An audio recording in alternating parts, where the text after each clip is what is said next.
I've been meaning to do an update on Ollie's progress with his autism diagnosis, and then a lady called Taisha got in touch, asking how he was getting on, asking some questions, just talking about her progress with her family, and it just made me think, yeah, do you know what? Now is a good time to do an update because little bits have happened. I had the meeting at the school. We had his parents' evening actually, where they talked to us about. Well, I thought it was supposed to be going in to talk to them about what he's been doing, what he's achieved, and that kind of thing. We had Emily's the same week, and they showed us her maths book, her English book, her science book. They told us what she was good at, what she needed to, what she was good at but needed to be more confident in, what she was excellent at, and things like that. So I was really impressed with her. She's apparently reading at. She's in year 5 at the start of year 5, and she's reading at the level of someone who's finished year 6. So I'm like, that's pretty good. Happy with that. So I thought, we'll get to Oliver's parents' evening and we'll talk about where he is, whether he's reading at year 2 or year 1 officially. English schools are weird because you have a reception, then a year 1, then a year 2. So he's in year 1 now, but it's his second year, which blows my mind. But I don't know what level he's reading at. I don't really know what his maths and English and science are at. But that's because every time we do a parents' evening, we spend the whole time talking about the progress they're making with getting him to behave in class or follow the curriculum, or how they're working with him to help him engage properly, which is fine because that's all important stuff that we need to cover off.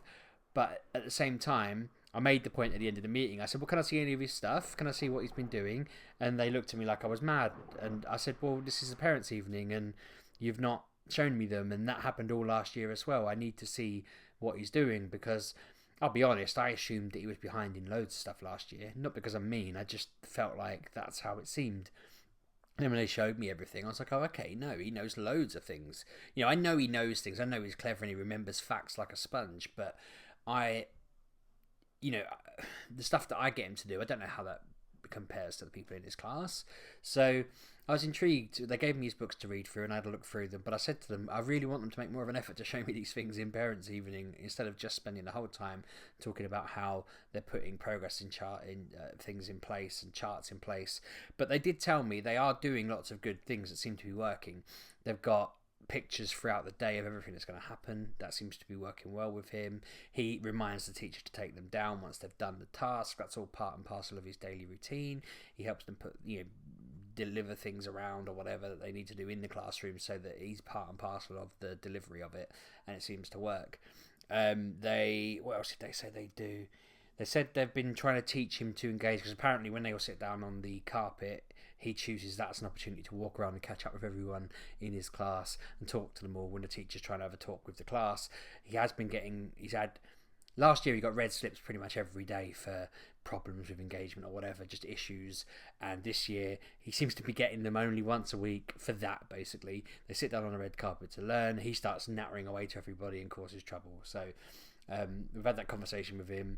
It always seems to be the first day back seems to be an issue. He had that today. He had the week off, and then he went back, and he was disruptive all day. Basically, he told his teacher he didn't have to listen to a "you silly woman" or something ridiculously foolish like that. That he said it in a jokey way, but it's no excuse. And apparently, he was great afterwards, and the whole class had been naughty or whatever, but he got so swept up in it all, he said something silly and he got sent off to sit with another teacher.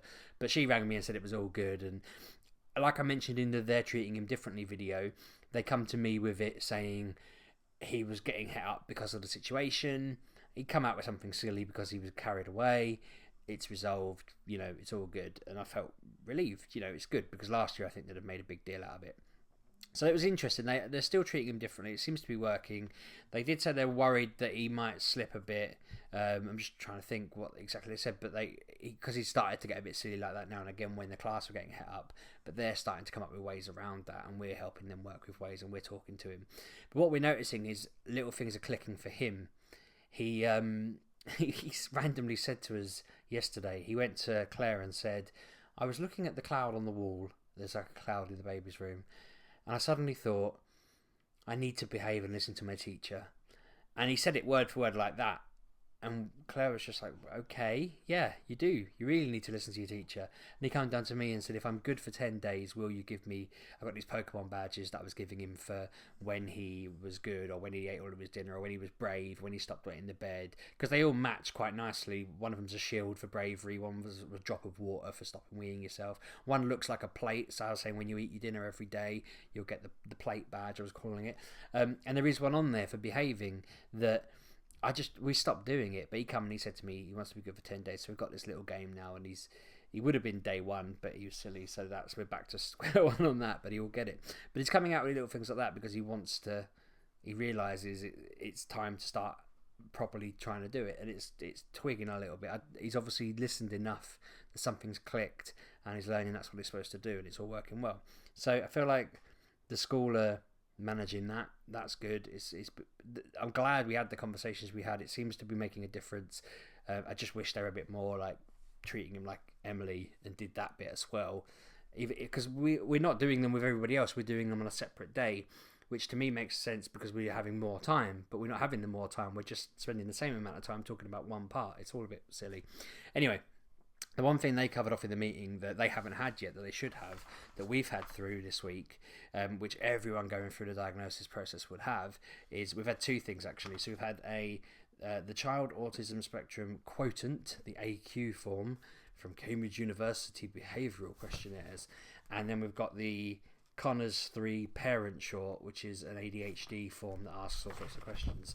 And I'm not going to go through, there's 50 questions on it, so I'm not going to sit and go through them. I do believe that Kevin Lelujo, Kevin Chapman's channel, he did actually go through the questions himself and measure himself against it.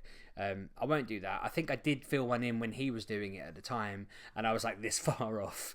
I kind of thought, Jesus, some of those answers would have changed with the weather. So it just shows that, everyone's answers can be, however, and we're all kind of on this broad universal spectrum type thing. But it's interesting reading the questions, because I have to say on the ASD form, so many of them made me think, okay, I see what they're asking and I see where it fits. And so many on this form, I thought, no, not in a million years, not even slightly.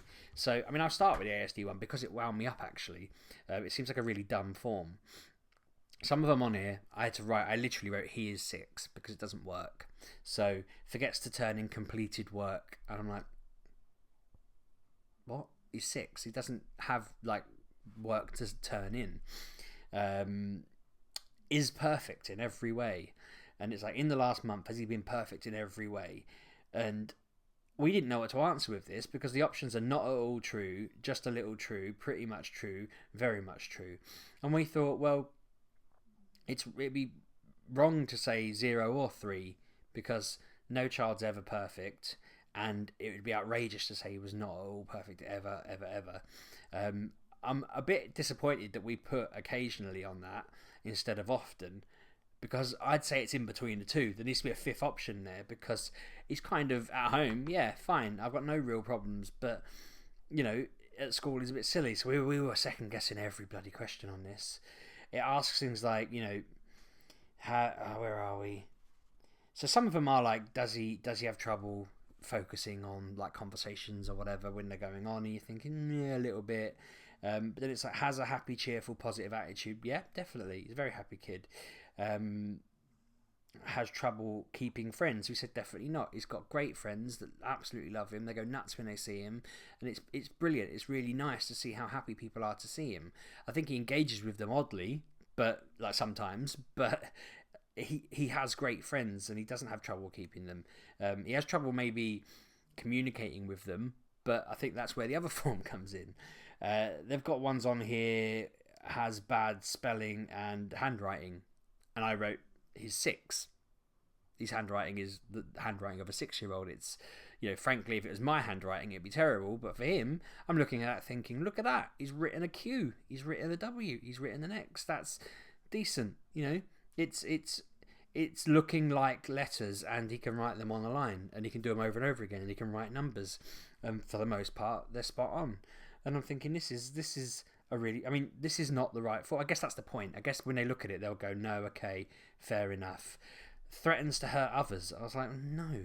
I mean, why? If that's the sort of ballpark they're looking for, why wouldn't they just listen to us and not send the form out? Because, you know, there's just lots on here about like hurting people, threatening people, bullying people, being mean to people. And I'm like, I know that it's, you know, threatens or scares others, and I'm just like, no, never. There's lots on here where you like generic kid behaviour, tells little white lies. Some of them I'm like, well, Emily tells little white lies. It doesn't mean she's got anything. Is messy or disorganised. All kids are messy and disorganised until you teach them not to be. You know, Emily's only now becoming less disorganised because she's older and giving her responsibility. I just feel like this is aimed at maybe a 15-year-old, 16-year-old who maybe hasn't, you know, has reached secondary school, has all the skills, but is just not able to cope with them. And I'm not saying like, I'm not looking at this going, oh, these people are awful. I'm just reading it, saying like, why have we been given this? It doesn't. Is either too young to be diagnosed on these things, cannot do things right. It's like, well, that's too broad. That can't be a I mean, I know it's not exactly a hard and fast medical fact form that they're going to judge everything based on, but that's so vague. Cannot do things right. What things? He can't drive. You can't do that right. No, I'm not going to give him the keys to my car. You know, he can't charter a flight, but can he wipe his backside and go to the toilet? Yeah, he can. Can he brush his teeth? Yeah, he can. You know, it's just ridiculous. Has no friends, and you're like, well, what if I don't know. Again, I suppose that one is a bit less vague because you could say, well, if he was just sat on his own and nobody wanted to play with him, it'd be a bit different. But behaves like an angel is on here. I wanted to put angels may not exist. Like, I'm not going to get into any kind of metaphysical debate. Depending on your religion, depending on your beliefs, depending on anything, angels might not exist. Angels might be bad. Angels might be great. Does he sit on a cloud and play the harp? Well, no, never. So if I put 0 on that, I'm basically saying he's a monster. We've actually gone with pretty much, yeah. I might, if they question it, I might say, yeah, he loves the harp. He's always playing the harp all the time. You know, he wears white, floats around on clouds. That's what he does. It's just a really weird form. I mean, I've wasted too much time on it because it's not a good form. Whereas the autistic spectrum quotient form, I feel like it makes sense because it's saying like he prefers to do things with others rather than on his own. I'm like, okay, interesting, because if he's got a preference that's quite prominent, you know, slightly agree with him on that because he does. Does he prefer to do the same things the same way over and over and over again? Definitely, he does. I'm like, I get that. That's a pattern that you're noticing about somebody. We had problems with some of them. Does he have issues imagining something, imagining what someone looks like, imagining the intentions of characters? I actually got Claire to sit upstairs tonight and read him stories and just ask him questions because we were just like, I don't know. But I find that really hard because if we go, oh, what do you think the character felt there? And he goes, oh, sad. Are we suddenly saying, yeah, you definitely can do that? Or are we saying, I don't know with that. I don't know whether someone with or without autism would have a different reaction there. I feel like he's the sort of person that would guess the fact a lot of the time, or he'd just know that if something bad happens, somebody's going to feel bad. He'd remember that piece of information, I'd assume, but I don't know what the answer is yet exactly because I've never really thought about it. And when we were reading it, we just didn't know. We couldn't give an example, so I'll find out after the video what Claire said. I'll put it in the notes. But you know, it says in a social group, can he easily keep track of several people's conversations? He can't. He doesn't track anyone really half the time. Does he find social situations easy? No, not really. You know, compare him to Emily on holiday or things like that. She'll go off and just make a beeline for people and just integrate perfectly, and he kind of clunks about finding it difficult. Sometimes she'll be able to bring him in, but sometimes he just kind of, you know, it doesn't work. What else is there on here that I was interested in? There's some questions about, is he fascinated by numbers? Is he fascinated by certain things? Does he take, I can't remember the exact wording, but it was basically saying, does he get really, really, really into things? And if he can't do them, he gets upset. And I was like, well, that is definitely something that's Oliver all over. You know, he gets very upset if he doesn't get to do the specific things he likes doing, or his routines, or whatever it is. there were some really bizarre ones. I'm just trying to find it for its exact wording. Yeah, this one, it was, he likes to collect information about categories of things, e.g. types of cars, birds, plants, trains, etc. And I was kind of just like, that's a really odd question, because, I don't know, I like collecting things. I like collecting pop vinyls, not to Kevin's standards. Obviously, he's way ahead of me on that. You know, Claire used to collect fairy ornaments. I'm trying to think. Ollie collects Pokemon. I was kind of like, yeah, he does, but I feel like that's not an odd question. It's just too broad again to really pick on or something. I mean, there's loads in here that sums him up quite to a T. Like, he's good at taking care not to hurt people's feelings. Definitely not. You know, he's got no regard for things like that. When he's going through all the Pokemon, telling me which ones I look like, and he's just picking all the big fat ones and telling me that that's me, that's you, that's you, that's you, and I'm just sat there thinking, this is outrageously mean. You know, every time he's picking something that's really like, if I wasn't thick-skinned, I'd be devastated. He's very, I mean, on the other hand, if I say, oh, I'm an idiot, he goes, you're not an idiot, because he doesn't think I'm an idiot, which I find really sweet. But if he thought I was an idiot, he'd tell me. He's not fussed about that. I'm going to stop going through them, because I don't want the video to become a million years long. But there's 50 there, and there's only 2 that we were finding difficult to answer. There's only 2 that we felt we couldn't do because they were a bit vague, and they were the imagination ones. Sorry, I was getting shaky there on the end of the video. I had to stop recording because I heard Holly walk in, and bless him, he stood there. He could hear me talking, and I don't know whether Claire was telling him to stop or whether he just waited. But when I paused, Claire asked if he could speak, and then he started speaking, bless him. So I thought, I don't really want to be doing this with him in earshot, because we've not really had any conversations about it. But it just shows one of the things he's really into. Strong interest that he gets upset if he can't pursue. He basically come down to ask us whether he could get Roblox on the TV. He basically he's obsessed with that at the moment. Roblox, Minecraft, Pokemon, they're the 3 things, and Mario at the moment. Anything Mario, anything Roblox, anything Minecraft, anything Pokemon. But he just, I don't know, he had to ask that. He was compelled to come down and ask us whether he could get it on the TV. He doesn't want it to play now, he just wants to know if he can have it. He keeps doing that, showing me a bit in the book. I want these characters. So I've said to him, I don't know if Roblox costs money, but if it does, Santa will get it. If it doesn't, I'll get it. But no, going back to the topic at hand, these films are interesting. I think the school are going to feel theirs in, and they're going to go through what they think. Now, I am worried about what they're going to say on some of this, because, like I said to them, by their standards, they might say his handwriting is atrocious. For his age, I don't know. I'm not saying it is. I think it's good. You know, they might say that he is constantly moving, which I don't think he is. I mean, if he's standing, he might start turning around in circles. That's just a thing he does. But he's not like bouncing off the walls like I think one of the phrases they use in here is running like as though he is an engine or something really bizarre like that. I can't find it, but it was some weird wording like that, and he's not like that. He's not like a constant motion. You know, if we were watching telly, or he was on his iPad, or we were in the car, he will just sit. If he's playing his stuff, he'll just stand there. We'll do a raid and he'll just stand there on Pokemon, whatever. He doesn't bounce around. But I'm worried that they'll think he does, because in the classroom, when he's surrounded by 30 kids, it's a little bit different. And I suppose that might mean that if they can do it and he can't, that might mean I'm wrong. But it's all very interesting. I'm nervous as well that obviously we're only 50% of the answers they consider in that regard. It's like our answers are equal with people who, in this instance, have only known him for a couple of months. Yes, they spend every day with him, so that's, you know, I trust their opinion. I do trust their opinion, but it feels like it's at the mercy of people.